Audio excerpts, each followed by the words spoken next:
Olá pessoal, eu sou o professor Douglas Maioli. Vamos aí para a terceira parte da nossa aula de centro de massa. Nesta parte vamos falar sobre velocidade e sobre aceleração do centro de massa. Aí a gente vai ver que vai cair também nos temas legais, importantes, que é o momento linear e também o caso da segunda lei de Newton, que é a força resultante. Vamos começar. Eu tenho aqui, a gente viu que a gente tem, se a gente tiver várias partículas, dá para calcular o centro de massa desse sistema de partículas, né? Por exemplo, dá para calcular o x do centro de massa desse sistema de partículas, que seria o quê?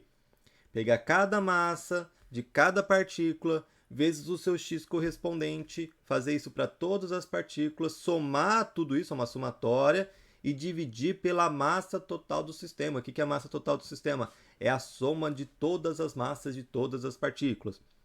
E aí, caso tenha y, né, eu também vou fazer a mesma coisa com y. Caso tenha z, eu faço a mesma coisa para o z. Essas três fórmulas vão me dar a posição, né, as coordenadas do centro de massa, x, y e caso tenha z. Tá? Só que a gente pode, em vez dessas três fórmulas, pensar em uma só, que é essa daqui, pensar em vetores. Nessa daqui ele já dá direto o que é esse RCM, a posição do centro de massa, seria o vetor posição do centro de massa. Aqui ele já vai ser um vetor já com o x, com o y e com o z do centro de massa. Aí como que a gente vai fazer? A gente vai pegar a massa de cada partícula e vezes o seu vetor posição, tipo o vetor posição aqui do M1, vetor posição do M2, vetor posição do M3. Qual que é o vetor posição do M1? Seria o seu x e o seu y, em caso tenha o seu z. O vetor posição do M2 é o seu x e o seu y. O vetor posição do M3 é o seu x e o seu y, caso tenha o seu z, né? Às vezes só tem x também, né? Depende se for um movimento retilíneo, uma dimensão unidimensional, tá? Mas se for unidimensional, aí não precisa trabalhar com vetor, né? Mas se for com duas dimensões ou três dimensões, aí eu posso trabalhar com vetor. Então, pega a massa de cada partícula vezes a sua posição, já direto com x, y, em caso tenha z. Faço esse produto, somo todos aqueles vetores, divido pela massa total, que é a soma de todas as massas, eu vou ter direto o vetor posição. Então, essa fórmula aqui, na verdade, está resumindo essas três fórmulas, né? Essas três contas você vai fazer aqui direto em uma só. Porque aí cada componente, você tá, no primeiro componente você está fazendo essa conta, no segundo componente você está fazendo essa conta, no terceiro essa conta, no final, ok? Aí a gente vai começar a falar agora de velocidade e aceleração do centro de massa. Vamos começar, tá? A gente sabe calcular a posição do centro de massa por enquanto. E a velocidade? A gente tem o seguinte: se todas as partículas estão paradas em repouso, consequentemente o centro de massa também estará em repouso. Então, se a velocidade é nula para todas as partículas, o centro de massa tem velocidade nula. Se todas as partículas têm exatamente a mesma velocidade, ou seja, a mesma direção, mesmo sentido e mesmo módulo, mesma intensidade. Tipo, o M2 tem uma velocidade para cá, com essa direção, esse sentido, essa intensidade, esse módulo. O V1 também tem a mesma velocidade, com a mesma direção, mesmo sentido, mesmo módulo. O V3 tem a mesma velocidade que o V1 e o V2, mesma, tanto em direção, como em sentido, como em módulo. Então, todo mundo está se movendo igualzinho, na mesma direção, no mesmo sentido, na mesma velocidade. O centro de massa também vai ter exatamente aquela mesma velocidade, que a velocidade do centro de massa também vai ser igual. Tá? Então, se todas as partículas têm a mesma velocidade, o centro de massa vai ter aquela velocidade. Se for velocidade constante, o centro de massa vai ter aquela velocidade constante. Se todo mundo tem exatamente a mesma velocidade e está mudando igual, ou seja, estão submetidos a exatamente a mesma aceleração, em certo instante tem a mesma velocidade, e eles estão sendo submetidos a exatamente a mesma aceleração tanto direção, sentido e intensidade, tá? Aí o que acontece? O centro de massa também vai estar submetido àquela velocidade e também àquela aceleração. Isso se todo mundo for igual. Só que acontece que nem sempre as partículas têm a mesma velocidade. Pode mudar a direção, pode mudar o sentido, pode mudar a intensidade, o módulo. Por exemplo, nesse caso aqui, ó, a partícula 1 tem uma velocidade 1 para cá, a partícula 2 tem uma velocidade 2 para cá, a partícula 3 tem uma velocidade 3 para cá. E aí, como que a gente calcula a velocidade? A gente já sabe que a posição é desse jeito, né? A posição do centro de massa, você pega a massa de cada um, multiplica pelo vetor posição, soma tudo e depois divide pela massa total. Essa é a posição do centro de massa. E para calcular a velocidade é parecido, só que em vez de você usar aqui a função, o vetor posição de cada partícula, você vai usar o vetor velocidade, tá? Então cuidado que aqui é o vetor velocidade, que são os componentes x e os componentes y da velocidade, caso tenha no seu exercício o componente z da velocidade. Então, olha só, o vetor velocidade do centro de massa vai ser o quê? Você vai pegar cada partícula, pegar a sua massa, multiplicar pelo vetor velocidade que aquela partícula está sendo submetida, faz isso para todas as partículas, soma tudo, divide pela massa total. Aí você vai ter a velocidade do centro de massa. Então, se eu pegar essas três partículas, cada uma vezes o vetor posição, soma, divide pela massa total, eu vou ter a posição do centro de massa. E se você pegar a massa de cada um e multiplicar pelo vetor velocidade, lembra que é o vetor velocidade, tá? Você também pode calcular separadamente, tipo, o componente x, o componente y, o componente z da velocidade do centro de massa? Pode, mas você pode também calcular tudo junto num vetor. Se você pegar a massa de cada partícula vezes a sua velocidade, o vetor velocidade correspondente, soma tudo, divide pela massa total do sistema, que é a soma de todas as massas, você vai ter qual que é a velocidade que o centro de massa está submetido. Então, por exemplo, se eu tenho uma massa 1 aqui, uma massa 2 aqui, uma massa 3 aqui, o centro de massa está aqui.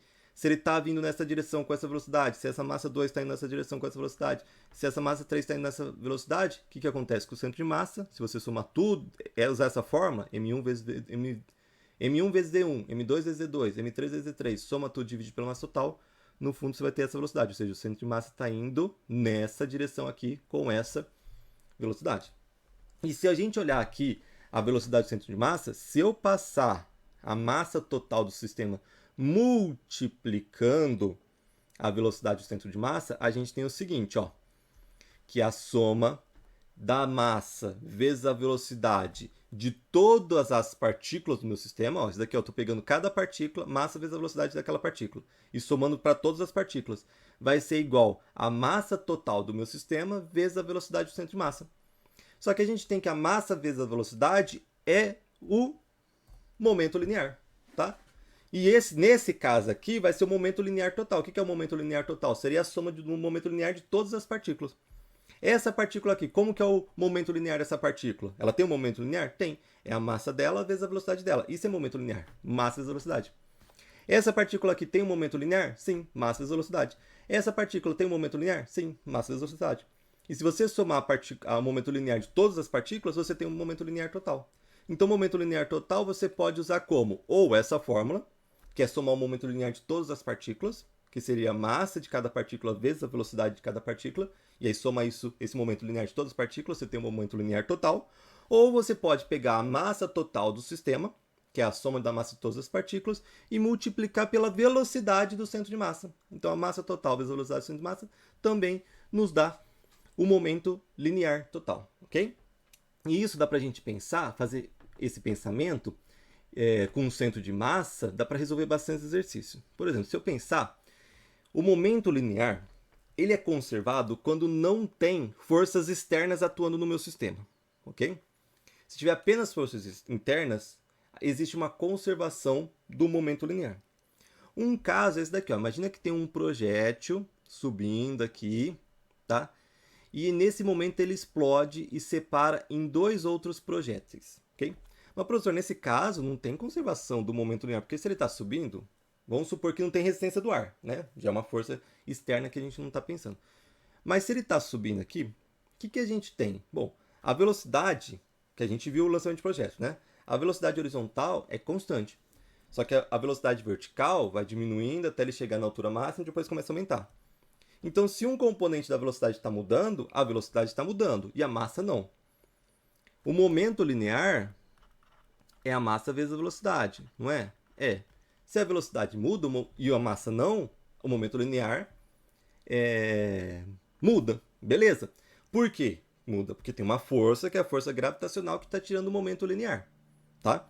Mas vamos pensar nesse momento que explode. Tá? Então, aqui ele está diminuindo o seu momento linear justamente porque a velocidade já está diminuindo. E a velocidade está diminuindo por causa que tem uma força atuando, que é a força gravitacional. Tá? Beleza. Mas vamos pensar nesse momento da explosão. Nesse momento da explosão, a gente tem um momento linear. Um momento linear seria o quê? Seria a massa desse projétil aqui todo, vezes a velocidade que ele está sendo submetido. Tá? E nesse momento ocorre uma explosão interna. Ou seja, são forças internas que faz ele dividir em dois projéteis.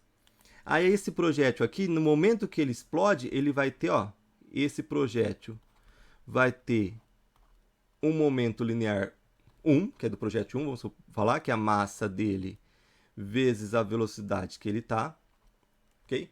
E esse daqui vai ter um momento linear 2, que é a massa dele vezes a velocidade que ele está, tá? Isso no momento que explode. Então, no instante antes de explodir, a gente tem um momento linear que só tem um objeto só. É a massa daquele objeto vezes a velocidade que ele está. Quando ele explode, só tem força interna que faz essa implosão ali. Quando ele explode, ele vira 2.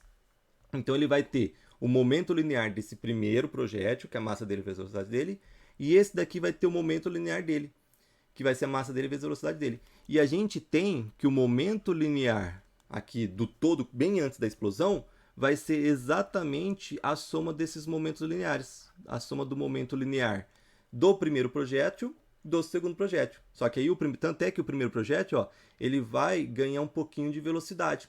E o outro ele vai perder velocidade. Justamente por quê? Porque a soma dos dois tem que ser o momento linear. E isso, acontecendo isso, o que a gente tem? A gente tem que se eu pegar, explodiu, muda as trajetórias dos dois, muda essa parábola que ele estava fazendo. Mas, como tem a conservação do momento linear, o centro de massa dessas duas partículas que dividiu, o centro de massa dela continua o movimento de parábola. Então tá aqui, ó, o centro de massa tá aqui, ó, tá andando junto com o objeto. Explodiu, virou 2, tá? O centro de massa desses dois, ou mais, pode ter explodido em mais partes, não tem problema. O centro de massa de todas as partes que explodiu vai continuar na mesma trajetória dessa que ele estava, que seria dessa parábola aqui. Até um desses objetos tocar no solo, porque quando toca no solo, aí vai ter uma força normal, aí essa força normal já vai desfazer esse centro de massa tá aqui nesse movimento parabólico. Mas se eu soltar quando estiver na altura máxima, os dois objetos vão cair no solo ao mesmo tempo, desprezando a resistência do ar, tá? Aí, no caso, o centro de massa vai continuar aquela parábola até o fim. Mas, no caso, se ele soltou um pouquinho antes de chegar na altura máxima, então esse objeto aqui pode ser que toque no solo um pouco antes. Então, quando ele tocar no solo, o centro de massa ainda vai continuar no movimento de parábola. Mas quando ele tocar no solo, aí pode mudar um pouco o centro de massa, justamente porque aquela força normal vai acabar interferindo nesse centro de massa, tá? Mas enquanto nenhum dos dois toca no solo, explodiu. O que acontece? Se eu calcular em qualquer momento, em qualquer tempo, o centro de massa desses dois objetos, o centro de massa ainda vai estar nesse movimento aqui de parábola, ok? Vamos resolver um exercício? Olha aqui, exercício 5. Conforme a imagem abaixo, duas partículas de massa M1 3 kg, M2 5 kg estão em movimento retilíneo. Olha só, então tem a partícula 1, partícula 2 estão em movimento retilíneo, movimento linha reta. Em um certo instante de tempo, tem velocidade 1, 15 metros por segundo, então aqui tem velocidade 1, 15 metros por segundo, velocidade 2, 25 metros por segundo. Calcule a posição do centro de massa, sua velocidade e o momento linear total desse sistema de partículas. Então vamos lá. A partícula 1 tem velocidade 1, tá, nesse instante, 15 metros por segundo, massa 1, 3, e a posição 1, tá aqui, ó, né? Vamos colocar aqui embaixo, ó. A posição da partícula 1 tá aqui, né? Tá na posição 10. E aqui, a partícula 2 tá numa velocidade 25 metros por segundo, 5 kg, e a posição do 2 tá aqui no 20, tá? Aqui ele não falou, mas vamos considerar que tá em metros, tá? Só para ficar coerente depois as unidades medidas do centro de massa, velocidade e momento linear.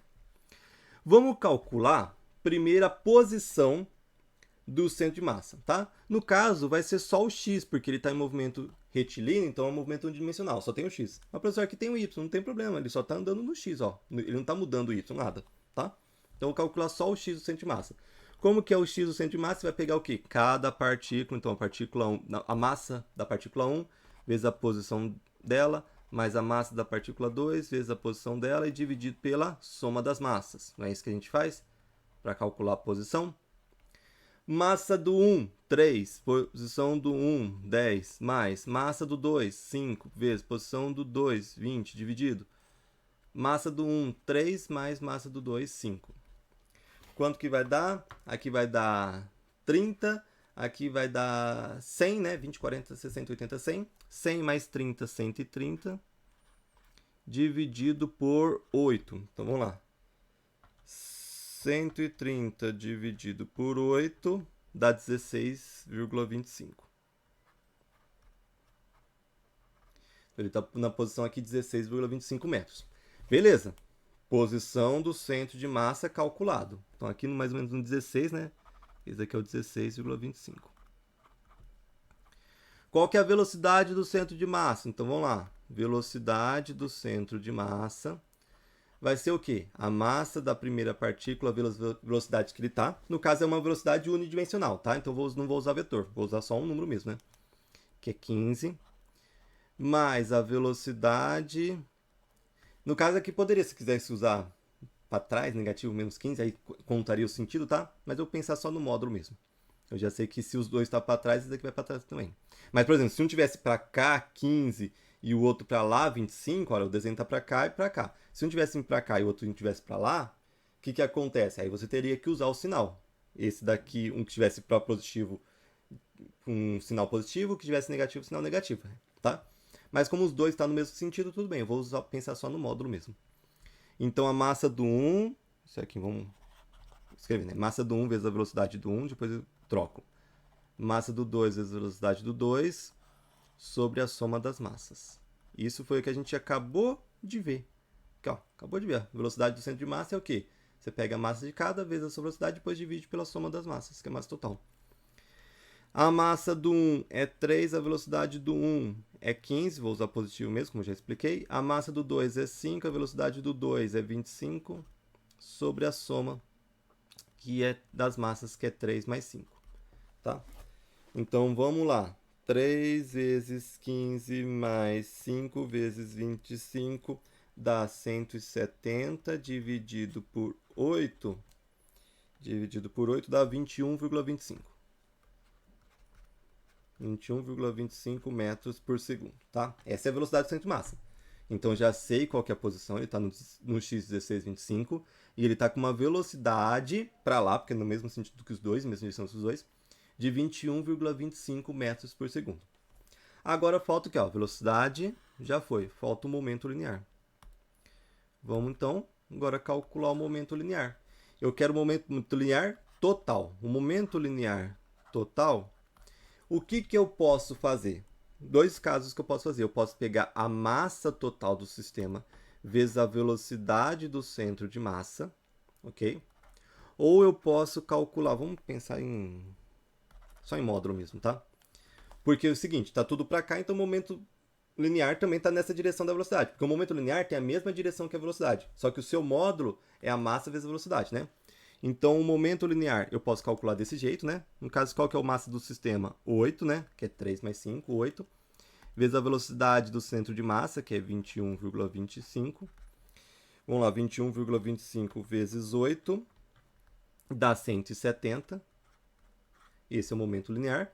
Ou eu posso pensar no momento linear como a soma, momento linear total, como a soma do momento linear de cada partícula.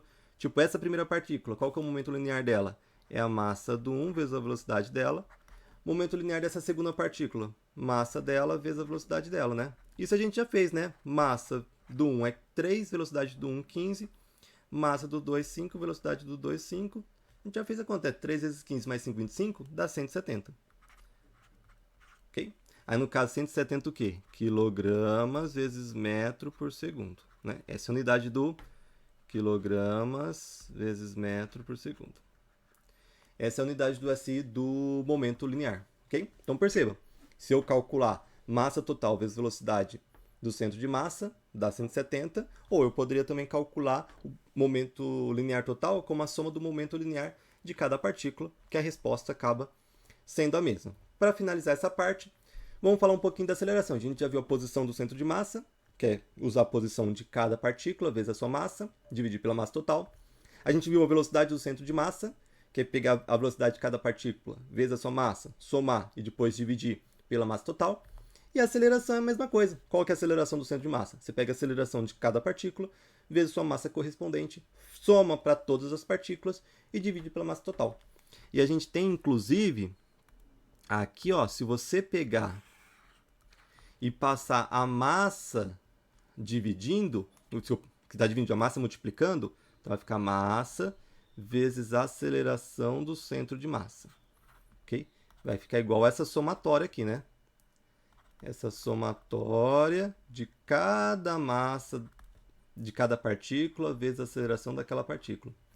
Então, ou seja, olha só. Se você pegar a massa de cada partícula vezes a aceleração de cada partícula e somar, dá a massa vezes a aceleração do centro de massa. E isso daqui vai ser o quê? Vai ser a nossa força resultante. A força resultante é igual a massa de um sistema vezes a aceleração do centro de massa. E eu posso calcular também, calculando a massa de cada partícula vezes a aceleração de cada partícula, soma tudo isso. Acaba também chegando na força resultante. Tá? Então a gente viu duas formas que a gente tinha para achar o momento linear. Aqui a gente também tem duas formas para achar a força resultante. A gente pode pegar a massa de cada partícula e a aceleração de cada partícula e somar, ou a gente já pega direto a aceleração do centro de massa, vezes a massa do sistema total. Já acha a força resultante. E dá até para relacionar força resultante com momento, porque é o seguinte, força resultante vai ser o quê? Vai ser a derivada do momento sobre o tempo. Por que a gente tem essa relação? Porque qual que é a relação da velocidade com a aceleração? Derivada da velocidade não é a aceleração? E a gente não usa a velocidade para achar o momento e não usa a aceleração para achar a força resultante? E da mesma forma, perceba que o momento você pega a velocidade do centro de massa e multiplica pela massa total. E a força resultante você pega a aceleração e também multiplica pela massa total para achar a força resultante. E a relação entre a velocidade e a aceleração é derivada. A derivada da velocidade é a aceleração. Então, a derivada do momento, em relação ao tempo também, vai ser a força resultante.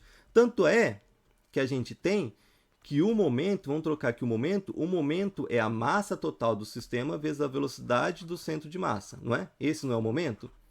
Se a gente considerar o momento constante, a gente tem o seguinte, ó, força resultante igual isso, igual isso, tá? Se eu considerar o momento, a massa constante, eu posso tirar massas dessa derivada, fica a derivada da velocidade do centro de massa em relação ao tempo. Só que a derivada da velocidade do centro de massa é a aceleração. Derivada da velocidade é a aceleração. Ou seja, a força resultante é igual massa vezes a aceleração do centro de massa. Tá? Então perceba que tem uma relação da força resultante com o momento. A força resultante, na verdade, é a derivada do momento em relação ao tempo. Tá? Com isso a gente finaliza essa parte. Espero que vocês tenham gostado dessa aula. Abraços e bons estudos a todos.